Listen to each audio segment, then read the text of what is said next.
पे कंडीशन है कि मार्केट में यहाँ पे ओवरबॉट हुआ और यहाँ पे ओवरसोल्ड हुआ। लेकिन यहाँ पे जो एक चीज इंपॉर्टेंट आपको देखनी है वो कि जैसे मार्केट मान लीजिए किसी रेजिस्टेंस लेवल से नीचे आ रही है और वो एक किसी नीचे जाके एक सपोर्ट लेवल पे गई। सपोर्ट लेवल पे जाने के बाद में एक अप साइड में यहाँ पे डिप दिया। तो देखिए यहाँ की साइकोलॉजी क्या है, नॉर्मली जो लोग ट्रैप होते हैं वो साइकोलॉजी ये है कि यहाँ पे सपोर्ट लिया, डिप दिया, तो यहाँ पे ट्रेडिंग कम्युनिटी के बहुत सारे लोग यहाँ पे बाय करने लगेंगे, खरीदने लगेंगे, क्योंकि उनको ये एक्सपेक्टेशन रहती है कि अगली बार ये यहाँ पे रेजिस्टेंस लेगा और इस बीच का वो प्रॉफिट बना पाएंगे। लेकिन एक्चुअल में ऐसा बहुत ही रेयरली होता है। एक्चुअल में डिप होती है अप साइड की और उसके बाद जब ये नीचे यहाँ पे मार्केट व्यवहार करती है अगेन, तो इसका मतलब ये है कि यहाँ पे ओवरसोल्ड होगा, क्योंकि जो इस सपोर्ट के सहारे पे जितने बायर थे वो घबरा के यहाँ पे निकलेंगे और नए लोगों को ऐसा लगेगा कि यहाँ पे हम सेल करो। तो जैसे ही यहाँ पे सारे लोग सेल करेंगे उसके बाद मार्केट यहाँ से जब भागेगी तो बिल्कुल भी मौका नहीं देगी और सीधे सीधे अपने रेजिस्टेंस लेवल पे यहाँ पे पहुंच जाएगी। अब देखिए आपके लिए समझने वाली बात यह है कि जब यहाँ पे कोई डिप इस तरीके से मिले तो आप यहाँ पे नॉर्मली वहां पे ट्रेड नहीं करना चाहिए, क्योंकि भले ही वो धीरे धीरे करके आप साइड में चली जाए, आपको ये देखना है जैसे कि हमारा टॉपिक है कि सबसे ज्यादा कहां खरीदा गया और सबसे ज्यादा बेचा कहां पे गया। तो आपको ये ध्यान देना है कि जैसे डिप देने के बाद मार्केट नीचे आई, अब यहाँ से जब मार्केट में एक मोमेंटम हुआ, अब इसको थोड़ा क्लियर करके हम समझाते हैं कि कॉन्सेप्ट क्या है। तो देखिए यहाँ पे आया, टकराया, डिप लिया, नीचे गया, अब यहाँ से अगेन मोमेंटम हुआ।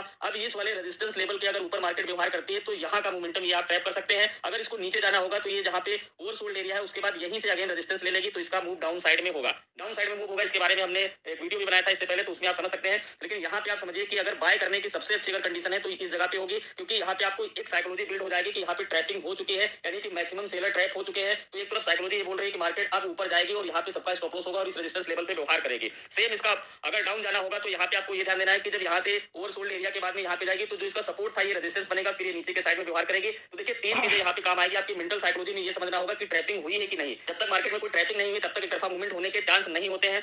तो ये आपको ध्यान रखना है कि जब तक मार्केट में ट्रैपिंग नहीं हुई है तब तक एक तरफा मूवमेंट नहीं होगा। तो वो चीज आपको समझ में आ गई होगी। और जब ट्रैपिंग होने के बाद में इस लेवल के ऊपर व्यवहार करेगा तो ये फिर अगले लेवल तक जाएगा। अब दूसरी साइड में अगर हम बात करें कि ओवरबॉट को समझने के लिए, तो मार्केट मान लीजिए किसी रेजिस्टेंस लेवल को यहाँ पे जाती है और उसके बाद में यहाँ से नीचे के साइड में ऐसे व्यवहार करती है। तो जब ये नीचे के साइड में इस तरह व्यवहार करेगी तो यहाँ पे बहुत सारे सेलर आएंगे, उनको लगेगा कि अब ये अगले सपोर्ट लेवल पे जाएगी, जैसे कि अभी हमने बताया उस कंडीशन के जस्ट अपोजिट होता है। और जब ये सेलर आ जाएंगे तो इनको एक अप साइड में यहाँ पे एक डिप मिलेगी और यहाँ पे जितने भी ये सेलर आएंगे इस एरिया में यहाँ पे निकल जाएंगे। अब यहाँ पे क्या होगा कि मैक्सिमम यानी कि ओवरबॉट कंडीशन होगी। सेलर भी यहाँ का जो है निकलेगा तो बाय करेगा, नए बायर सोचेंगे कि नया लेवल मिल रहा है तो वो भी बाय करेंगे। अब आपको ये ध्यान रखना है कि पहली कैंडल यहाँ पे ओवरबॉट बनी है तो यहाँ पे नहीं, क्योंकि यहीं पे अति उत्साह आता है तो वो नहीं करना है। आपको ये ध्यान रखना है उसके बाद में अगर ये मार्केट अगेन यहाँ से नीचे आती है और जो इसका रेजिस्टेंस था इसके नीचे आके व्यवहार करने लगती है तो इसका मतलब है कि मार्केट अब ऊपर नहीं जाएगी, क्योंकि यहाँ पे सब बायर को ट्रैप कर चुकी है। तो वो मैक्सिमम जो बायर होंगे कहाँ निकलेंगे, इस वाले सपोर्ट के नीचे, जहाँ पे उनको निराशा हाथ लगेगी, जैसे कि अभी हम साइकोलॉजिकल वाले डायग्राम में आपको अच्छे से समझाए थे। तो आपको ये समझना है कि मार्केट जब इस पार्ट के नीचे आ जाएगी तो यहाँ पे छोटा स्टॉप लॉस लगा करके सेल साइड में पोजीशन यहाँ पे बनाई जा सकती है और इसका बेनिफिट लिया जा सकता है।